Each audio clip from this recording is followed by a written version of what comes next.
Didn't really realize we started recording.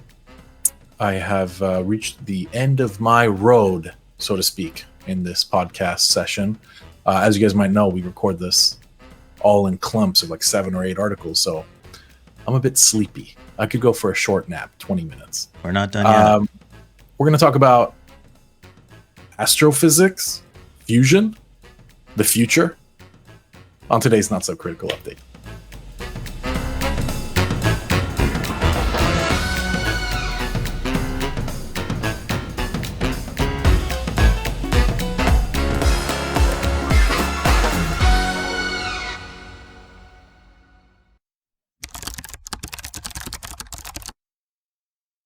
I was pretty excited about this story. I think we've actually talked about fusion before in the context of one of those technologies that seems like it could be a year away or it could be 20 years away. There's no way to really know. However, it seems like it might be closer than we think, or exactly as close as we think, I guess, depending on which side of that argument you fall on. Nuclear fusion has been confirmed a year after it was achieved in a laboratory in California. So the future is now. We now have nuclear fusion energy. Cool. Super cool. So I've been watching this show. I think it just got to the series finale. It's called For All Mankind. And it's a alternate history fiction about, I think I've spoken to you guys about this. It's about, it's on, I think, Apple TV, and it's about the moon landing of 1969, and the Russians make it there first. And what happens in the coming decades after that. And one thing that they touch on, spoiler alert, is nuclear fusion, because this is obviously going to be a game changer for almost limitless energy, clean energy. So for anybody who's not familiar, what's the difference between nuclear fission and just nuclear energy, or nuclear? So from the article, fission versus fusion. Yeah, go ahead. Yeah, fission is breaking atoms apart. Fusion is mashing atoms together. So they talk about how nuclear fusion is the process that powers the sun and other stars. Heavy hydrogen atoms collide with enough force that they fuse together to form a helium atom, and as a byproduct, release a huge amount of energy. And the key here is that the process becomes self-sustaining when the plasma ignites. And that's what they were able to do for the first time, is ignite this process so that it could become a self-sustaining artificial sun, essentially, in captivity. Is there any danger of creating a black hole? No. First question on anybody's mind. Or creating a mini sun? No, actually, Peter, actually, okay, Mike's being sarcastic, but I believe the main issue now that they're going to have to tackle next is keeping the ignition on, basically.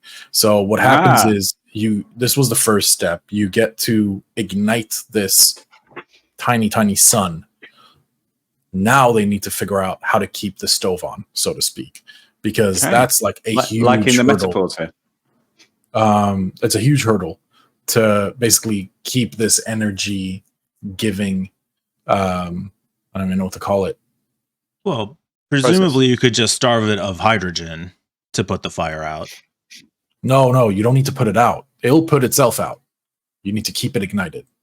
Yeah, but once it ignites, you just keep feeding it hydrogen. That's why this is significant that they were able to capture it to get it to ignite. The article says the challenge now is actually harnessing, having a way to harness that power, to do something with it. Well, now, I'm normally a proponent of us armchair solving all the world's problems, but I think when it comes to nuclear fusion, this is maybe one area that we're probably not going to solve slightly today, above our pay grade. Speak for yourselves. Yeah, but I say we throw this shit in the LHC and see what happens. Yeah, absolutely. Yeah, just full send. Yeah. Just boom, click. Yeah, love it. No undo. No world. Yeah. I tell you what's amazing about this, potentially, and it's very difficult not to get excited about this for me particularly, because there is the potential for like basically unlimited energy, in a few years. Unlimited clean energy. Unlimited clean energy. Yes. Sorry. and it's not dependent on fossil fuels or renewable resources or massive infrastructure changes. It's like a power plant. I know that I'm jumping way ahead here, but I'm a geek, so I want to dream for a second. Like a power plant that is producing energy, not polluting the world, and just we'll keep going, and we can just build a bunch of them, and it would solve so many problems in the world, and it could be the start of a shift that transforms the world from being a capitalist nightmare to, hey, let's all do what the fuck we like, kind of thing. Yeah. So I watched a show called The Orville, which is done by a guy called Seth MacFarlane, who's most famous for Family Guy and these adult animated cartoons. Notably not Star Trek. No, it's a love letter to Star Trek. It's in its third season, which is doing pretty well. And every episode is basically, they have the same uniforms on and stuff. It's essentially Star Trek with a different name. And each episode, it kind of examines human issues and things like this with a very thin veneer, and the last one I watched, or one before that, was all about there was a girl they picked up from a world, and she was brought aboard the Orville, which is a spaceship, by the way. And she was from a sort of basically something like the 21st century Earth. And the girl was like, why can't we take this technology back to my world? People are starving. People are, going hungry. We're having world wars, and this could solve so many problems. And it was throughout the point of the episode, because each episode has a moral, was that you can't just jumpstart these things. You can't just drop alien technology and then solve all the worst problems.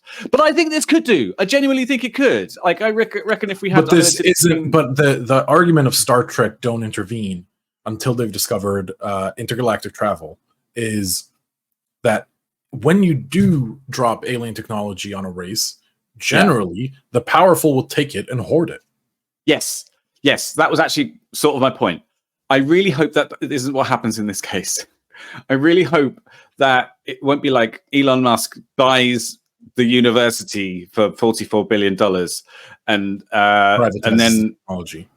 Yeah, or 54 or whatever it was he's doing with Twitter, and then just swallows it up and licenses it out and says, no, I'm helping the world. And that is actually trying to 100% what's going to happen.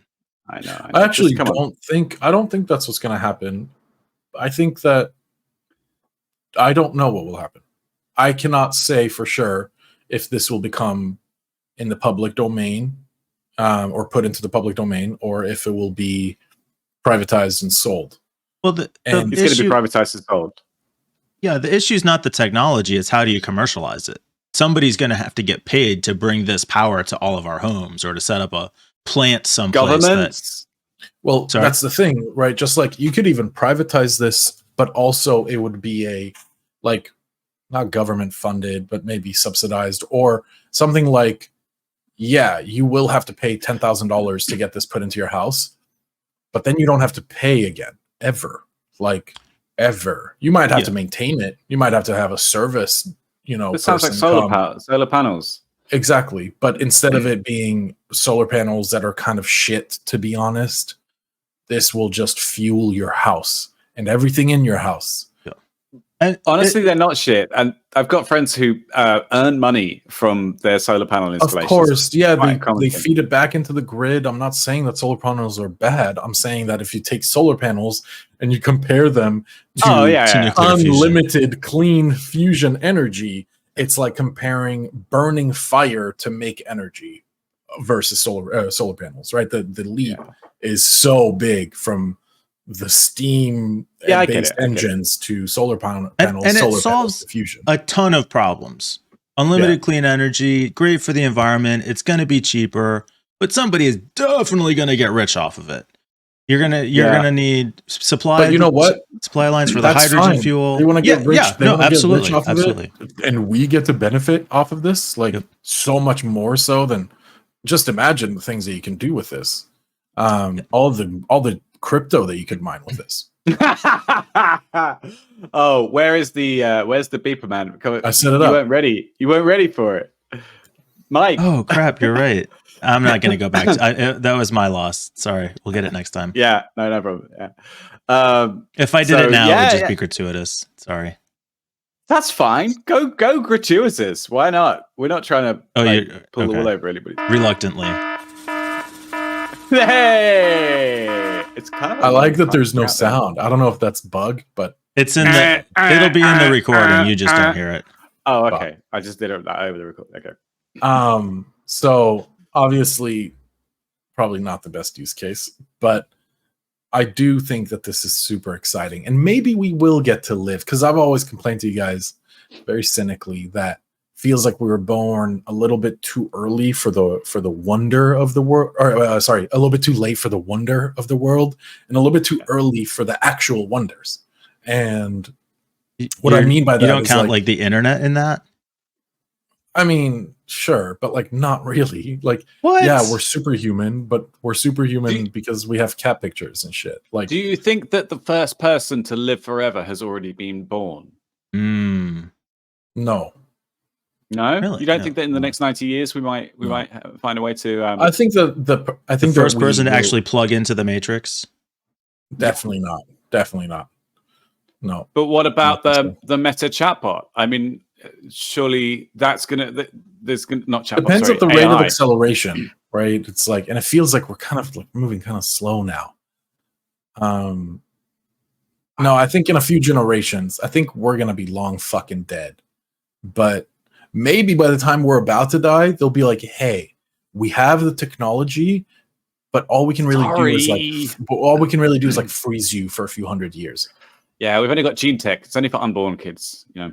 So, like, do you want to be frozen and then your consciousness later on transferred to a digital realm? I'll be like, how much do I have to pay? And we'll probably get uploaded, but it'll be like the Windows 3.1 version of getting uploaded. Right. Yeah, exactly. One of my favorite concepts from sci-fi is from one of the series that I read is time hoppers, who are people who basically get frozen for like they ask to be put into stasis until a significant event happens in human history. And so they wake up every 50 years for a couple of years. And so their real time that they're in existence is, centuries. But they're only around for like a few years at a time. I love that idea. There's a little bit of that in Foundation too, right? There is that in Foundation. But I think it's that they have that technology, right? So you can be put into stasis for as long as the machine can run. I imagine as long as it's around a sun, it can probably keep running. Well, with nuclear fusion, forever. Well, you'd need, like you said, like Mike said, you'd need hydrogen or something. Would you do that? Which part? Be put to sleep today for any number of years of your choice to have the opportunity to wake up today? Yeah. Not today, but at some point in my lifetime. I'd like to take some. Can I have some preparation time? Like, I want to have sex I need one more time. When's ever going to be the right time? You have all the sex you want if the world still exists when you wake up. I'll set it up because like I'm leaving everyone I love. That's the thing, is that you're setting yourself up to wake up very lonely. I feel like it could be like having children though. If you wait until you're ready, you're never going to do it. I don't know if that's how it works. Shit. Oh God. Peter, you missed the train. You're like 70. It's game over for you. I know. Kidding.